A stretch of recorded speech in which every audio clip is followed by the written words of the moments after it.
This episode is about a parent's worst nightmare, something that no parent could ever imagine happening to them. Receiving a phone call or a knock at the door from the police telling them that their child has been found dead.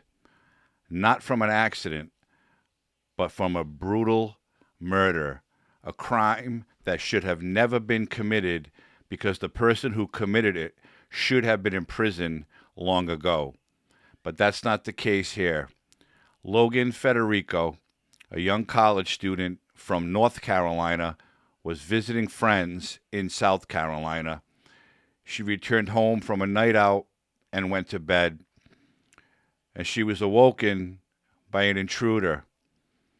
And that intruder took her out of that bed and killed her. This person, his name was Alexander Devontae Dickey. He had over 39 arrests in the last 10 years, 25 of which were felonies, and he only served approximately 600 days in prison in 10 years. And this is the result of weak on crime policies from the Democrat Party of today. Logan's father, Stephen, gave testimony to the House Judiciary Committee on victims of violent crimes. His testimony was moving, and it was righteous in a way that it should be. He was angry, he wants answers, and he wants results. University of South Carolina. How many of y'all have kids? I'm just curious. Here's what I need you to do. When I tell you this story, think about your kids. Think about your child coming home from a night out with their friends, laying down, going to sleep, feeling somebody come in the room and wake them, and drag her out of bed, naked, forced on her knees, with her hands over her head, begging for her life, begging for her hero, her father, me, that couldn't be there. She was 5'3". She weighed 115 pounds. Bang! Dead. Gone. Why? Because Alexander Devontae Dickey, who was arrested 39 goddamn times, 25 felonies, was on the street. How about that? How good are we doing for our family? How good are you doing for your kids? He should have been in jail for over 140 years for all the crimes he committed. You know how much time he spent in prison? A little over 600 days in 10 years. He's only 30 years old. He was committing 2.65 crimes a year since he was 15 years old. But nobody could figure out that he couldn't be rehabilitated. Well, you'd have to put him in prison to see if he could be rehabilitated. Isn't that the idea of prison? But no, my daughter wanted to be a teacher. She finally figured it out 2 weeks before she was executed.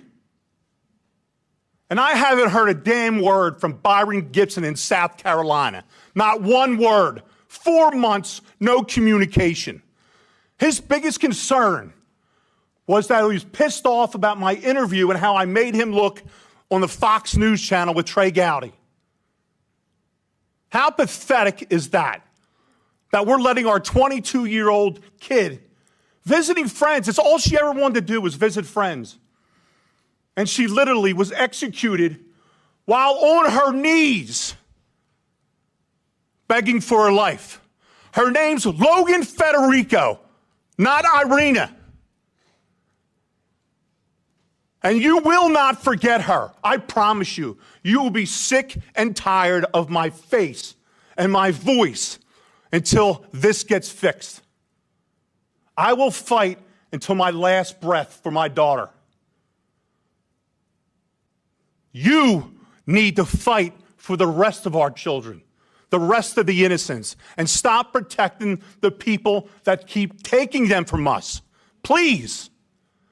I, for one, could not fathom for 1 second what that man is feeling.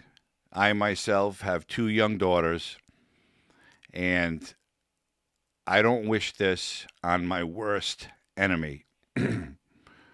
This man lost his child to a career violent criminal, all because of the weak judicial system, for weak on-crime policies from Democrat politicians. And they all say, we're going to fight crime, we're going to fight crime. Democrats favor criminals over law-abiding citizens. We see it all too often in many states in the United States, especially Democrat-run states. But that father's testimony was just not about his daughter. It was about every law-abiding citizen. Who could be next? Whose child could be next? It's about how our government has failed in its most basic duty, and that is to protect innocent lives from violent offenders who should have been locked away long ago. Politicians in this country, they all talk a good game. They all promise you the world if you elect them. Elect me, I'm going to be tough on crime. We're going to put more police on the streets. We're going to make sure laws are changed to fight and keep criminals in prison. And when they get elected, they do none of it. They favor criminals over their citizens every step of the way. But what's more, I should say, what pisses me off more is a politician named Deborah Ross from North Carolina, of course a Democrat, in Congress. She's been there probably her entire adult life, as far as I can tell. She started to speak, and she made a mistake that was so disgusting that I don't know how Logan's father sat there and didn't get up and start screaming.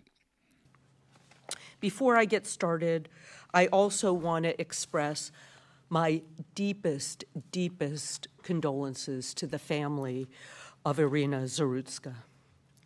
What happened to her is simply unimaginable and unconscionable. And I hope that we will take to heart her family's request not to remember her by her last moments or politicize her death, but instead to remember her as the vibrant and exceptionally kind person she was. And I'm thrilled that we have a picture of her in that state right in front of us. This is my daughter. This isn't Irina. Oh, I'm sorry. This is my daughter. I am so sorry. Okay? I am so sorry. This is Logan Federico. Thank you so much for bringing that. Thank you. Thank you, sir. I am so sorry for you. And Logan's father sat there knowing that Miss Ross used a different name for his daughter, and he let it go on for as long as he could before he had to intervene and say, her name is Logan Federico, not Irina Zarutska. And Logan's body wasn't found right away. She was visiting friends. She was in a bedroom with the door closed. They must have thought she was sleeping. So the criminal, Alexander, he had plenty of time to use her cards to buy whatever he wanted and to continue committing crimes. This man should have been locked away for life years ago. How many times have we seen this where career criminals, repeat offenders, over and over again are being let out of prison to commit more crimes, like killing a young, innocent college girl? The question lawmakers need to answer is this: when are you going to start representing the people who voted for you, the people who are demanding accountability, when? When are you going to do that? These people had faith in you, so they cast a vote in your name. And all you do, Democrats, is slap them in the face and say, thank you, but I'm going to do what I'm going to do. And that is, one more time, taking care of criminals over the citizens they allegedly represent. Justice is supposed to mean something, but when liberal judges in Democrat-run cities continue letting these repeat offenders on the street, there is no justice. Innocent people are being victimized and killed because the judicial system has failed the American people. I can't, and I said this already, but I can't imagine receiving notice that one of my children are gone. I don't know what I would do. Quite frankly, I pray that I never have to do that. But the pain in that man's voice should make these politicians look at themselves and say, we need to do something and stop this. Laws need to be changed, and career repeat offenders need to be locked away for good. There is no such thing as rehabilitation. We'll give them a light sentence. When people go to prison, they don't get rehabilitated. They learn how to become better criminals as they go out and commit more crimes, and it usually ends up as a violent crime, such as the one that took the life of Logan Federico. The Democrat Party is loaded with failures. Fake thoughts and prayers. My heart goes out to you. And as soon as the hearing is over, that woman forgot who Mr. Federico was, who his daughter was, and who the Ukrainian girl was who was killed on the train. They simply don't care. Laws need to be changed to keep career criminals locked up and rotting for the rest of their lives.